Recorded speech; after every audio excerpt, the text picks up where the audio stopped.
Meus queridos, a paz do Senhor Jesus, que alegria poder estar aqui neste momento para juntos compartilharmos da santa palavra do Senhor. Quero louvar a Deus pela rica oportunidade, pelo honroso convite de poder dividir um pouco daquilo que Deus tem colocado no nosso coração, e eu penso que Deus pode operar um milagre nas vossas vidas durante esses minutos que passamos juntos aqui.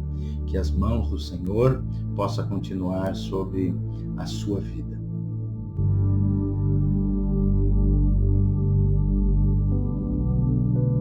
Quando nós olhamos para um grupo seleto, escolhido por Deus, com desejo de aprender a palavra, lendo a palavra, estudando a palavra, entendemos que nesses últimos tempos Deus tem escolhido um grupo de pessoas, alguns para poder fazer parte de uma obra especial, e tenha certeza que o Senhor, depois desses dias, levantará muitos com muita graça, com muita autoridade, para poder estar ministrando a palavra do Senhor e ganhando vidas para o reino do Senhor.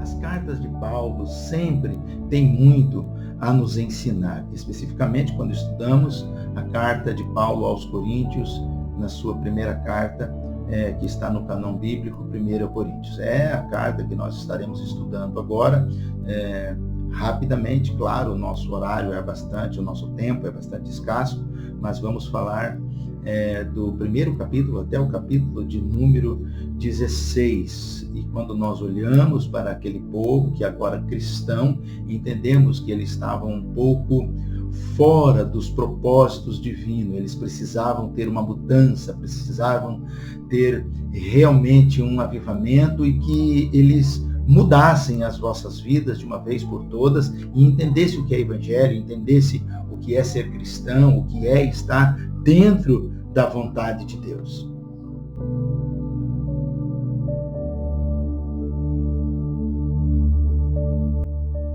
Então, queridos, quando nós olhamos já para o primeiro capítulo, nós entendemos que o autor da carta foi o apóstolo Paulo, e ele escreveu essa carta, direcionou ela aos irmãos de Corinto, lá na Grécia. Mas a pergunta que fazemos é: como o cristianismo chegou até aquele lugar? Como o cristianismo chegou até Corinto? Quando nós fazemos um estudo, entendemos que Corinto foi um dos lugares visitados em uma de suas viagens missionárias. E em sua segunda viagem missionária, quando Paulo fez a sua segunda viagem missionária, segundo o livro de Atos, ele deixou em Corinto ali implantado uma igreja. Mas eu quero dizer uma coisa para vocês: como entender por que aquele povo passava por aquele momento de não entender muito bem, ou não estar vivendo como deveria viver os genuínos cristãos, aqueles que haviam aceitado a Cristo como Salvador da sua vida.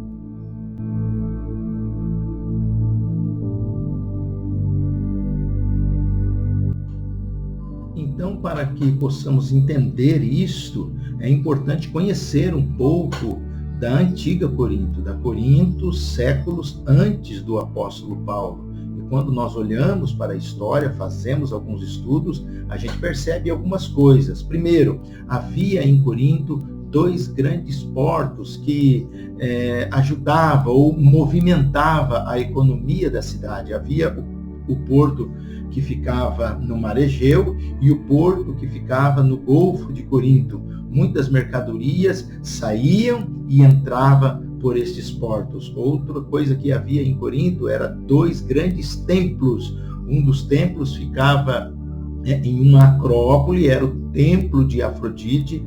Esse templo ficava nesta acrópole, ela era conhecida como a deusa do amor, e pelo menos todo final de tarde, no final do dia, pelo menos 1000 sacerdotisas saía daquele templo, descia da acrópole, entrava na cidade para vender os seus corpos e para cultuar o sexo.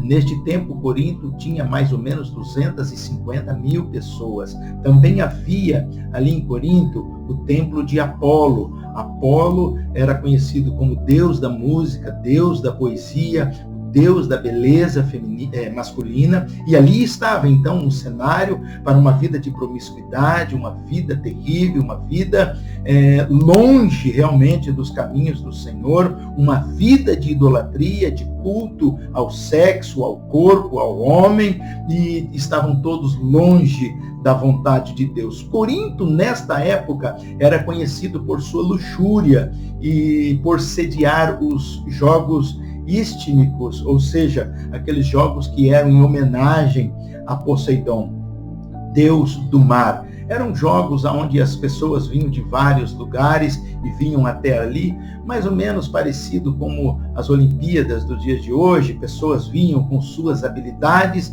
e ali mostrava as suas habilidades para ganhar o seu prêmio naquele lugar. Muitas pessoas vinham para esses jogos, muitas pessoas vinham para adorar a Poseidon, deus do mar.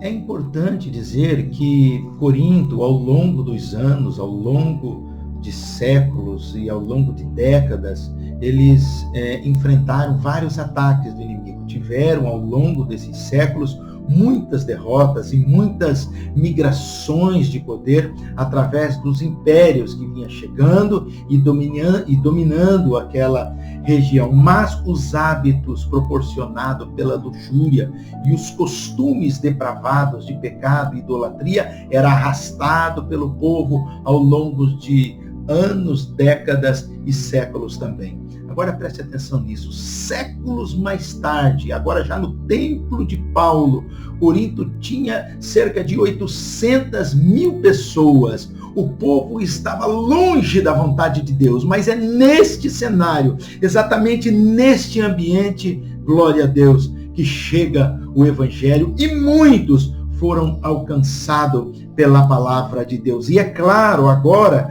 precisava de ser moldado. Eles precisavam de uma desconstrução de seus costumes e precisaria ser construído neles aquilo que agradava a Deus. Por isso, teria que abrir mão das coisas passadas, abrir mão dos prazeres mundanos, abrir mão das coisas do pecado, dos prazeres da carne, desses prazeres momentâneos e começarem a viver uma nova vida, uma vida voltada para o Senhor, uma vida que viesse agradar a Deus, uma vida que tivesse com o seu pensamento ligado nos céus. E é por isso que chega agora o apóstolo Paulo, transmitindo uma palavra de orientação e de instrução para que aqueles irmãos deixassem essa vida de lado e começassem a viver uma vida santa e digna diante do Senhor.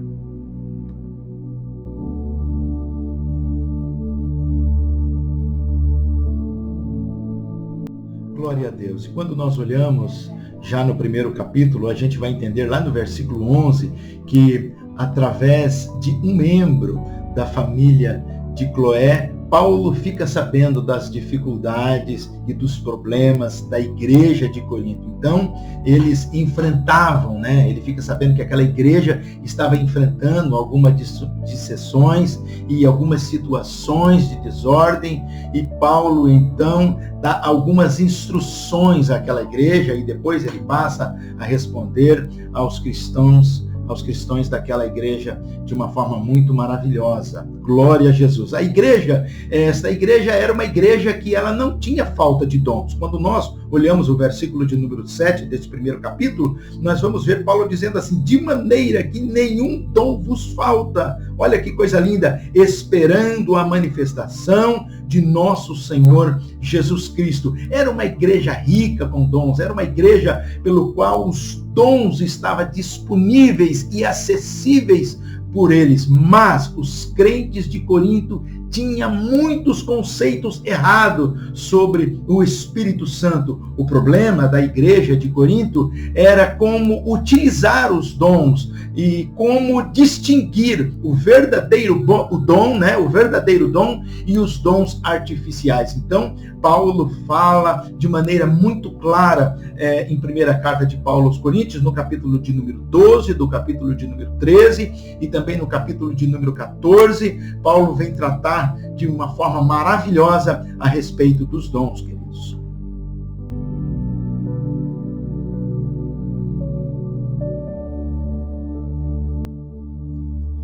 Havia ali uma necessidade de mudança. Aquele povo sofria permanentemente influência das religiões de mistérios, vivida anteriormente por eles, ou seja, por mais de 1000 anos, essas religiões dominaram aquela parte do mundo. Mas agora, glória a Deus, estamos falando daqueles que haviam aceitado a Cristo, aqueles que estavam fazendo parte agora dos escolhidos de Deus. É lindo isso aqui. Então, estes que aceitaram a Cristo precisavam esquecer a vida que eles levavam no passado, os costumes errôneos, a vida de pecado, e passar a viver em uma nova vida, em novos costumes, uma nova, glória a Deus, uma nova maneira de viver, deixar os prazeres da carne de lado, esses prazeres que são momentâneos, e viver uma vida santa, voltada para o Senhor. Então, os cultos a deuses pagãos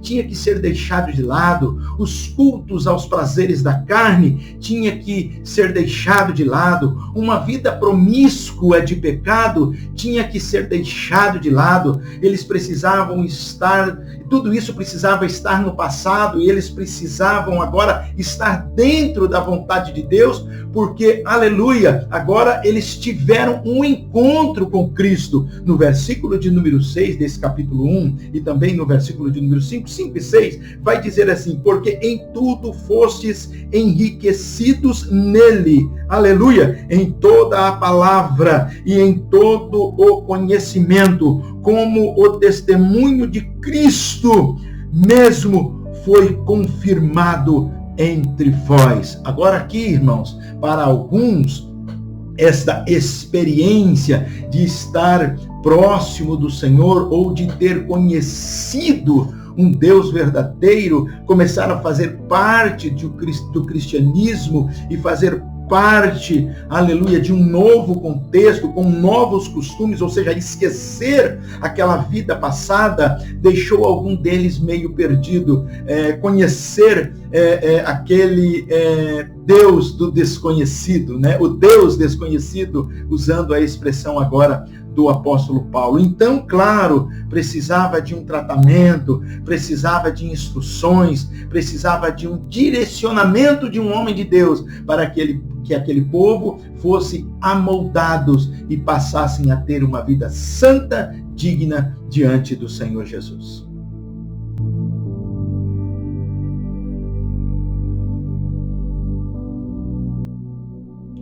Então, queridos, quando nós iniciamos, o capítulo de número 1, já no versículo 1, a gente vai ver Paulo se apresentando e em seguida ele passa a dar graças a Deus por aquilo que Deus tinha feito, por aqueles irmãos ter sido alcançado por esta graça.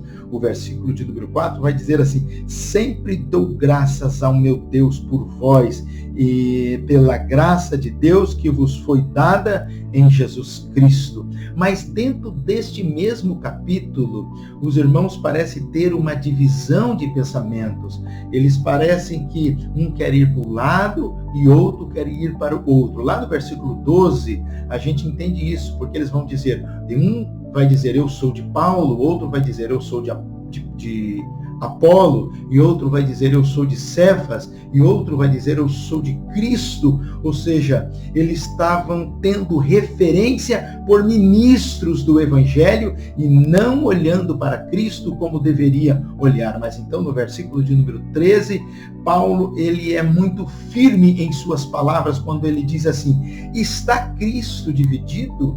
Foi Paulo crucificado por vós? E Paulo começa a tratar este assunto de maneira firme verdade e trazer orientações àqueles irmãos, àquela igreja. Lá no capítulo de número 2, Paulo vai falar sobre o poder de Deus, glória a Deus, e a mente de Cristo. Ou seja, Paulo diz que a raiz de sua pregação não está estabelecido ou baseado na sabedoria humana, mas sim no poder de Deus. Olha o que diz o versículo de número 2, do capítulo de número 2, e também o versículo 3 e o versículo de número 4. Diz a palavra de Deus assim, amadas: porque nada me propus saber entre vós, senão a Jesus Cristo e este crucificado. E eu estive convosco em fraqueza, e em temor, e em grande temor, e as minhas palavras, aleluia, e a minha pregação não consistiram em palavras persuasivas de sabedoria humana, mas de demonstração de espírito e poder. Aleluia, glória a Deus. E lá no capítulo de número 3, agora Paulo vai dizer que nós somos cooperadores de Deus. Nós somos cooperadores, nós estamos para servir. E ele está dizendo assim, nós somos cooperadores, nós não somos ninguém, nós estamos aqui para servir, porque quem faz é ele. E o versículo de número 6 é muito claro, quando ele diz assim, eu quem? Eu, Paulo, eu plantei, Apolo regou, mas Deus é que dá o crescimento. Ainda no capítulo de número 4, ele vai externar dizendo do versículo 1 até o versículo de número 5, ele diz, nós somos servos de Cristo. E lá no capítulo de número 5, Paulo vai falar sobre o velho fermento e sobre os falsos irmãos. No capítulo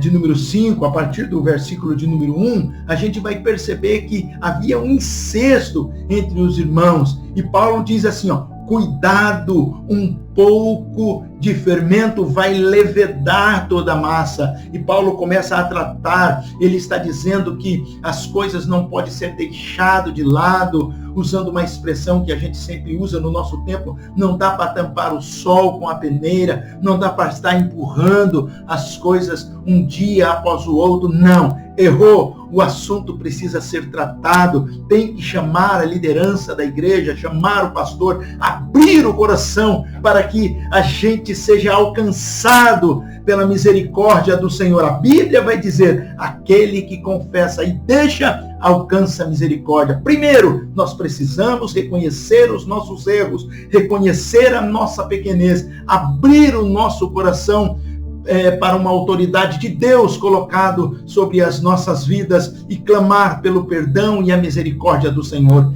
Estes assuntos precisam ser tratados, não pode ser encoberto jamais.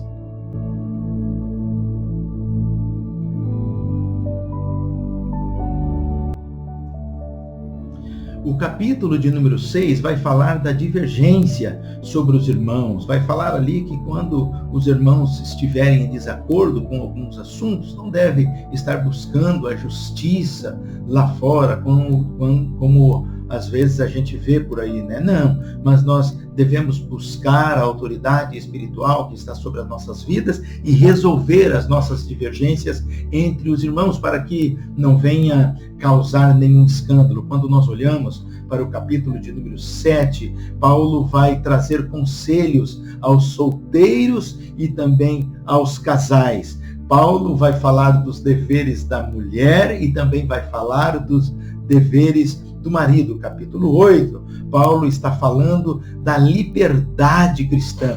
Capítulo de número 9, ele fala do ministério, do seu ministério, do ministério de Paulo. O capítulo de número 10, Paulo vai falar do perigo da idolatria, e agora fazendo alusão ao povo hebreu, aqueles que estavam durante muitos anos no deserto, ele vai dizer ali que eles estavam envolvidos no mesmo contexto, estavam vivendo debaixo da mesma nuvem, mas nem todos conseguiram agradar a Deus. Ou seja, todos estavam vivendo no mesmo contexto, todos tinham a oportunidade de agradar a Deus, mas nem todos agradavam ao Senhor. E do versículo de número 1 ao versículo de número 6 deste capítulo, vai falar que nós não devemos cobiçar o mal. Do versículo 7 ao versículo de número 12, vai dizer que devemos tomar cuidado com a idolatria. E do versículo 13 ao versículo de número 16, vai dizer que nós devemos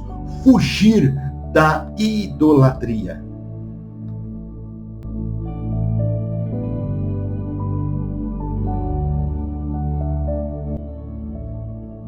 O capítulo de número 11 é um capítulo que nós lemos todo mês, e a partir do versículo de número 17 vai dar instruções e falar sobre a Santa Ceia do Senhor, e a partir do versículo 23 é aquela passagem que nós lemos todos os meses nos nossos cultos de ceia. Lá no capítulo de número 12, como nós dissemos há pouco, vai tratar dos dons espirituais, 12, 13 e 14. Paulo expõe aqui no capítulo 12 um ensino sobre esses dons espirituais. A ideia de Paulo é que os cristãos, ou seja, aqueles irmãos, conheça este assunto a fundo, e ele mostra que há diversidade de dons, né? Mas o Espírito Santo é o mesmo que opera em tudo e o mesmo que opera em todos.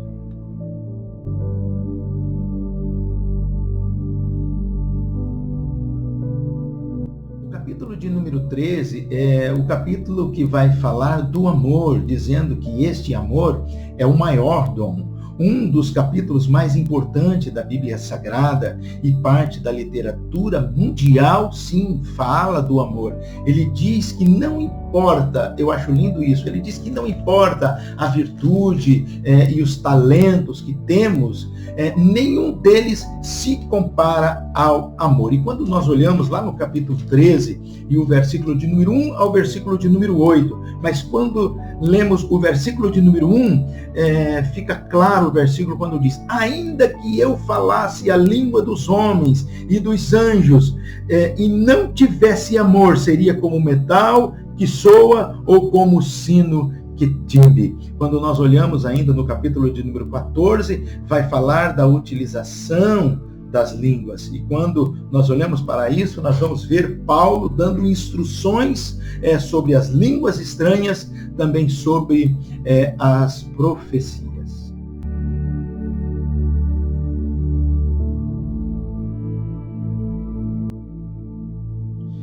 Quando nós olhamos para o capítulo de número 16, Paulo vai dar instruções sobre a oferta, mas eu gostaria de encerrar com o capítulo de número 15, que vai falar da importância da ressurreição. Lá do versículo 9 até o versículo de número 7, vai dizer que Cristo ressuscitou. Lá do versículo 18 até o versículo de número 29, vai dizer que em Cristo nós somos vivificado. E lá no versículo 50 até o versículo 58 vai falar do arrebatamento da igreja, e este versículo, eu encerro esses versículos e quero ler com vocês. Diz lá a partir do versículo de número 50 do capítulo 15: e agora digo isto, irmãos, que a carne e o sangue não pode herdar o reino de Deus, nem a corrupção herdar o que é incorrupção. Eis que aqui vos digo um mistério: na verdade nem todos dormiremos, mas todos seremos transformados num momento, num abrir e fechar de olhos, glória a Deus, ante a última trombeta, porque a trombeta soará e os mortos ressuscitarão incorruptíveis, e nós seremos transformados, porque convém que isto que é corruptível se revista de incorruptibilidade, e o que é imortal se revista de imortalidade, e quando isto que é corruptível se revestir de incorruptibilidade, e isto que é mortal se revestir de imortalidade, então cumprir-se-á a palavra que está escrita: travada foi a morte na vitória. Onde está, ó morte, o teu agrilhão? Onde está, ó inferno, a tua vitória? Ora, o aguilhão da morte é o pecado, e a força do pecado é a lei. Mas graças a Deus que nos dá a vitória por nosso Senhor Jesus Cristo. Portanto, meus irmãos amados, glória a Deus, sede firmes e constantes, sempre abundante na obra do Senhor, sabendo que o vosso trabalho não é vão no Senhor. Amém. Que o Senhor Jesus vos abençoe, que o Senhor Jesus vos dê graça, e a nossa oração nesta feita é pedir para que Deus, com as suas mãos maravilhosas, nos conduza por caminho seguro, que o Senhor Jesus vos guarde nesses dias difíceis que estamos vivendo. Mas eu quero dizer para os irmãos, a igreja não fechou, a igreja não para, a igreja não termina. Enfrentamos décadas, enfrentamos enfermidades, enfrentamos terremotos, enfrentamos maremotos, enfrentamos perseguições, mas a igreja de Cristo continua firme, e o Senhor tem moldado uma igreja para que um dia possa morar com Ele nas mansões celestiais. Deus abençoe, queridos irmãos e queridas irmãs, que a graça do Senhor possa continuar constante sobre a vida de cada um, na paz do Senhor.